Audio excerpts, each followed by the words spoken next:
We now want to invite you to discover a life-changing potential of living donor kidney transplant. In the next informative session, learn what you should know about life beyond dialysis with the lead director of U.S. Public Affairs and Patient Advocacy Transplant at Sanofi, Dr. Kemi Osadini. I hope I pronounced that right. She'll be joined by two patient advocates, Reggie C., who became a living donor because of his wife, Alana H., was living with chronic kidney disease.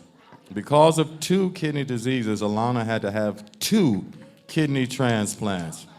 So let's give a warm welcome to our moderator and these 2 very, very special panelists, okay?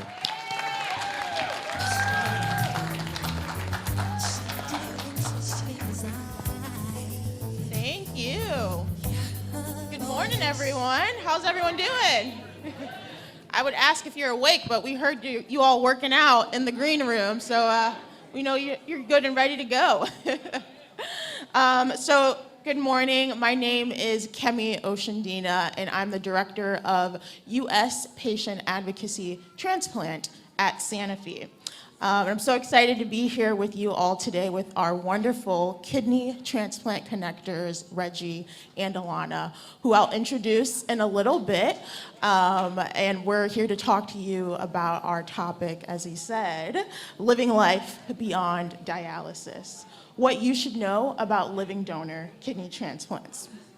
So just to give a little background about Sanofi, we're a global pharmaceutical company, and we've actually been dedicated to the kidney transplant community for over 25 years, dedicated to bringing innovative therapies to patients and providers to help improve the lives of patients. We're committed to working together as a trusted partner with the community to empower patients and to gain more access to transplants.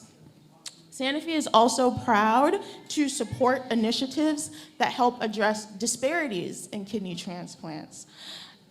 Disparities like our Kidney Transplant Connectors program. So, our Kidney Transplant Connectors program, I think the slides are gonna come up in a second here. Our program really combines education and firsthand stories to help those on the wait list or considering donation to understand their treatment options and take action to get a transplant. It's available in English or Spanish as a live webinar or in person. Each program is presented by one donor and one recipient who share their personal stories as well as educational information, the importance of self-advocacy, and tips on talking to your friends and family about the process. Unfortunately, similar to the other diseases that you'll hear about today, there are many transplant disparities and unique barriers for African Americans to get access to kidney transplants. Most people who need a transplant can't get one. And out of the more than 100,000 people on the wait list waiting for a life-saving transplant, nearly 30% are from the Black community. If we can go to the next slide.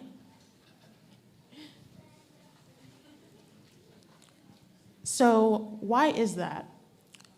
One of the barriers is low health literacy. Less than 57% of African Americans have less understanding of basic health information than our white counterparts. Additionally, poor communication between the doctor and the patient due to lack of trust and cultural barriers can often play a role. So today, we're gonna have a mini live Kidney Transplant Connectors program with Reggie and Alana to hear how they advocated for themselves and how they continue to advocate for others in order to get access to kidney transplants. Before we go into a conversation here, we do have a brief video to go over their story.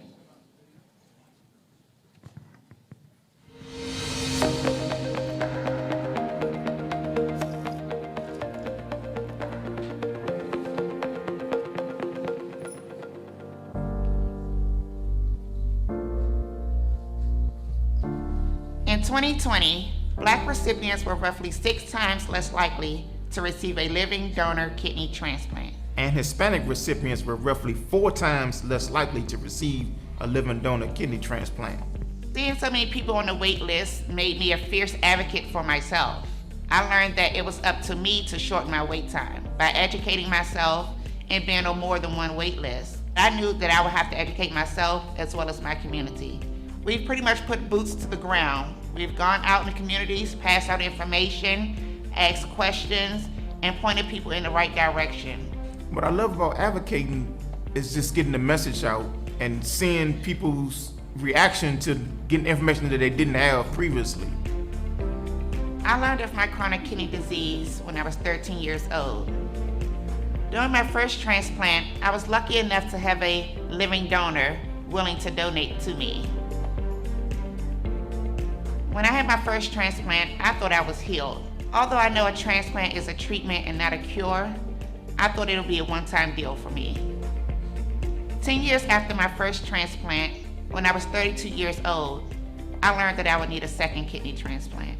I am beyond grateful that not only did I have one willing living donor, but I had 2, my husband. What I love about Alana is the fact that she's a loving person. She makes everyone feel comfortable. She lights up the room. She's the opposite of my personality. You know, I'm a big introvert. She's outgoing, the social butterfly. She's a great mother, great wife. She's great to her friends, great to her family. The process of donating to Alana was a year-long process. It's like once we were denied, a fire was lit in both of us, and we became together, had a game plan, and we executed it. After our transplant, I had the energy and stamina to grow our catering business even more. I specialize in seafood and soul food, as well as healthy meal prep dishes.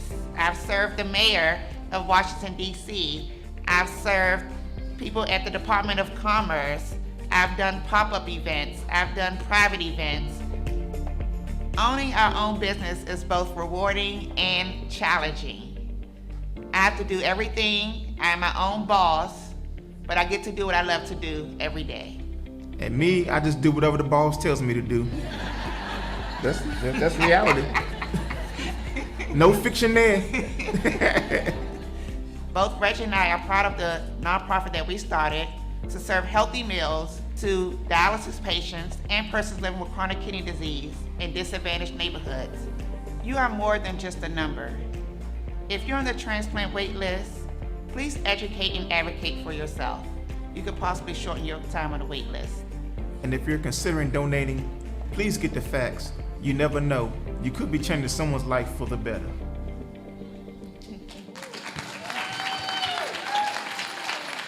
Awesome.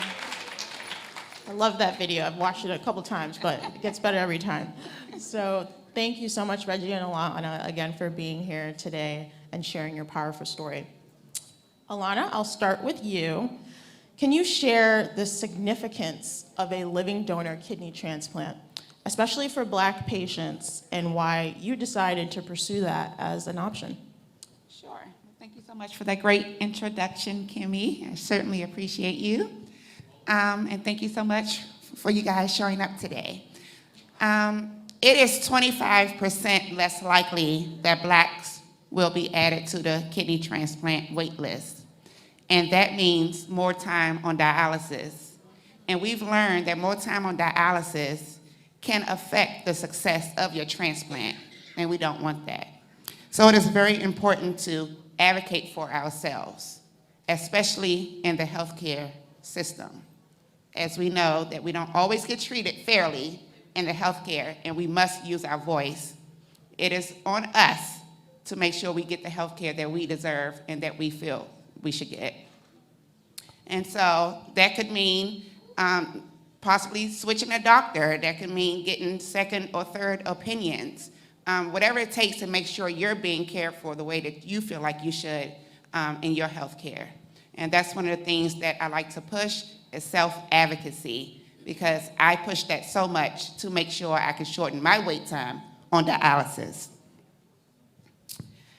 One of the reasons why I felt it was important to pursue a Black kidney donor, now let me be clear, wanting to shorten my time on dialysis, I was willing to take any kidney that they would give me. I wasn't being picky, but pursuing a Black kidney donor means that the success rate could be higher because we have some of the same markers, some of the same antibodies, which means it could be less likely to reject that kidney.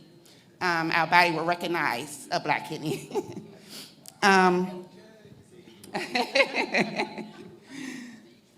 It's also important to advocate for yourself because that can contribute to the success of your transplant. Speaking up for yourself, like I said, getting second or third opinions is really important. I was even able to join support groups just to rally people around me, people who were going through the same things I was going through, so I didn't feel alone. And so it is just so important that you always speak up for yourself and require the health care that you want. No one knows your body like you do. No one lives with you every day like you do. So you know ultimately what you need and what your body needs. I know the doctors have all the degrees and the education, but they're not with you every day like you're with you.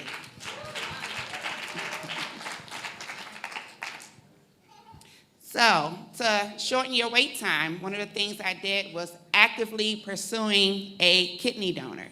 You must be transparent and put yourself out there. Even if you're like my husband who could be socially awkward, you want to get back to the life that you had, and so if that means shortening your wait time on a wait list means putting yourself out there, doing social media, going to community events, talking to anyone that will listen, your coworkers, family members, friends, anyone, strangers, anyone. You never know who will be moved to donate. You will be surprised. Thank you, Alana. I know your self-advocacy and then the support from your family was a huge part of your journey. Absolutely. But it wasn't always easy. No. So Reggie, when you found out that Alana would need a second kidney transplant, how did you feel and what made you decide to be her living donor? When I initially found out that Alana would need a second transplant, I was totally devastated. She had been through a lot, just dealing with her disease on a day-to-day basis. I felt that she'd been through enough, and I knew it was a possibility that that day would come when she would need a second transplant, and I was prepared, to donate, when I was able to. Now, her brother, initially donated to her the first time, and just seeing the process that he went through.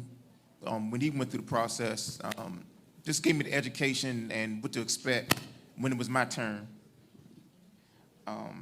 When I got my workup done, I come to find out I was a better match than her brother was, which is, wow. Our blood was a better match. I didn't have any antibodies against her. So, that gave us a lot of hope.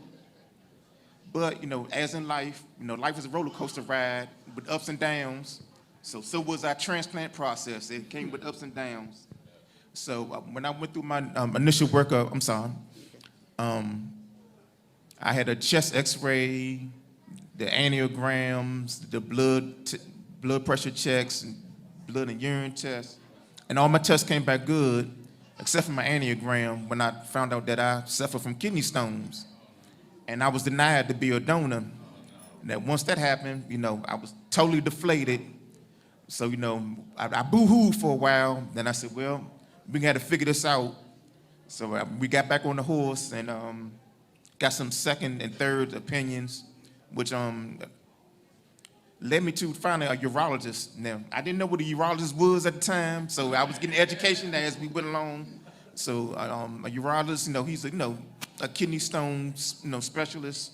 So, I found one of those and come to find out that my kidney stones was due to a poor diet. So I had to give up my junk food that I love so much.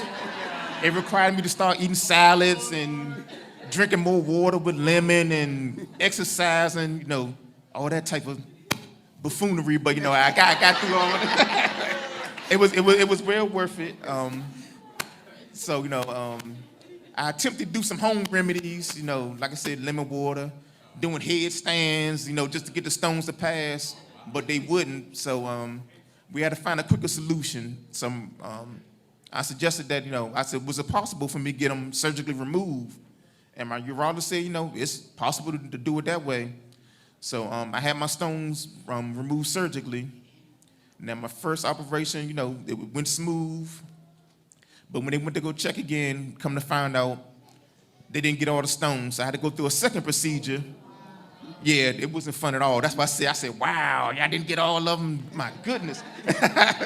So, I went through a second procedure, and we finally got cleared, and I was able to donate. And, we just celebrated our 7th anniversary, kidney anniversary, so everything's been going well. Congratulations. That's amazing. And I'm sure Alana is forever grateful that you stayed motivated and you guys are forever connected as from the kidney transplant. Oh, absolutely. That's definitely love there, and he knows I definitely appreciate him. We've been married 22 years, and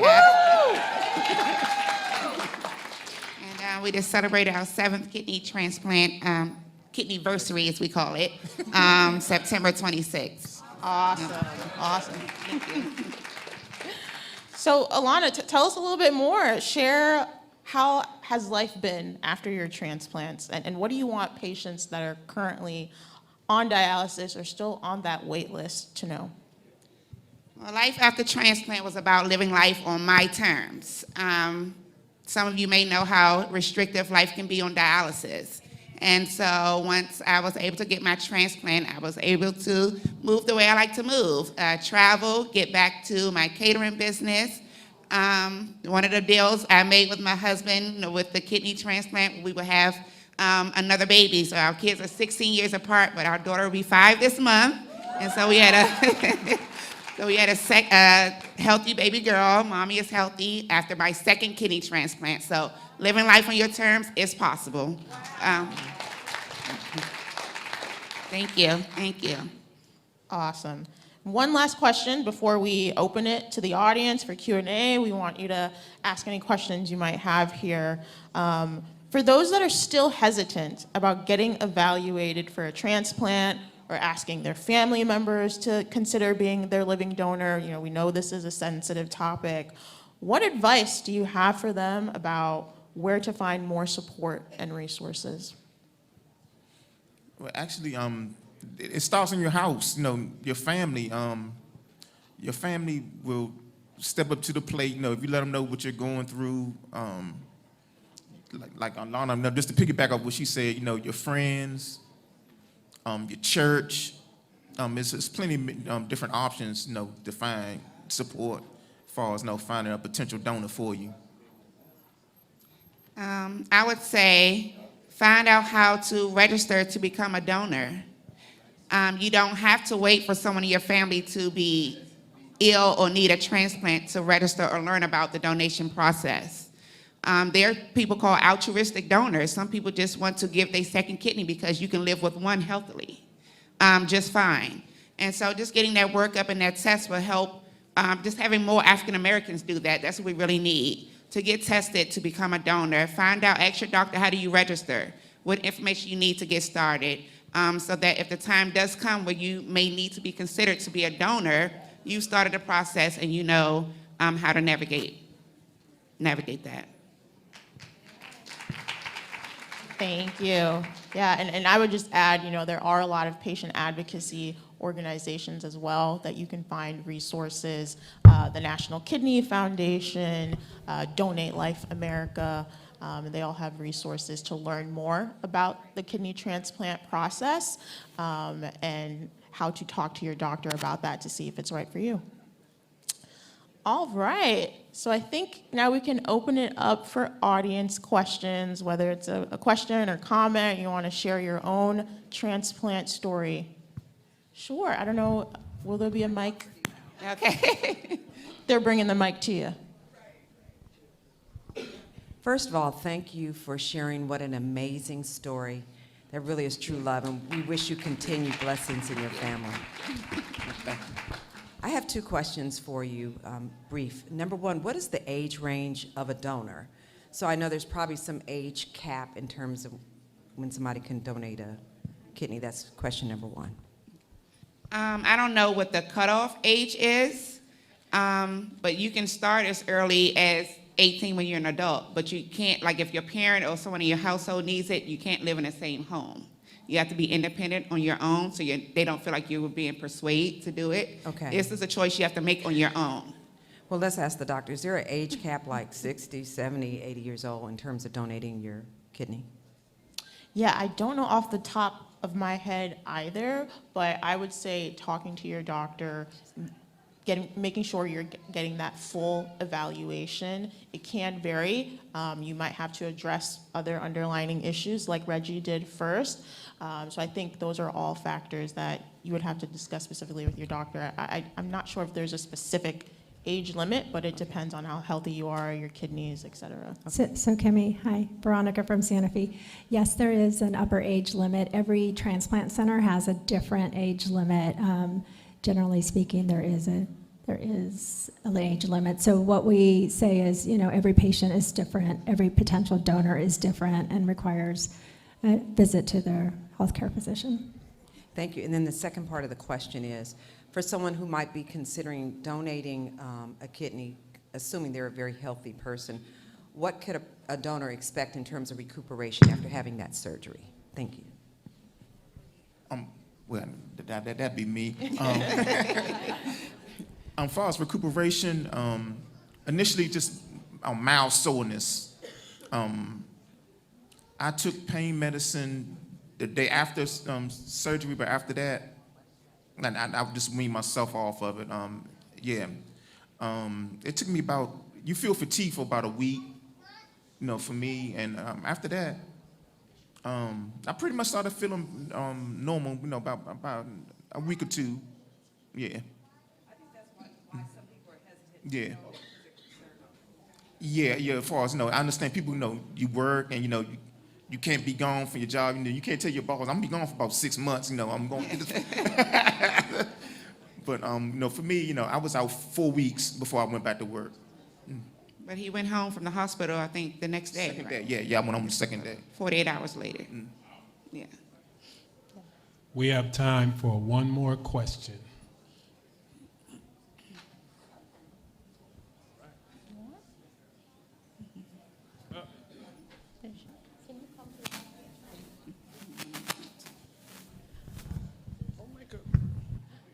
Sorry, we had one behind you. Here, have a seat. Rest yourself.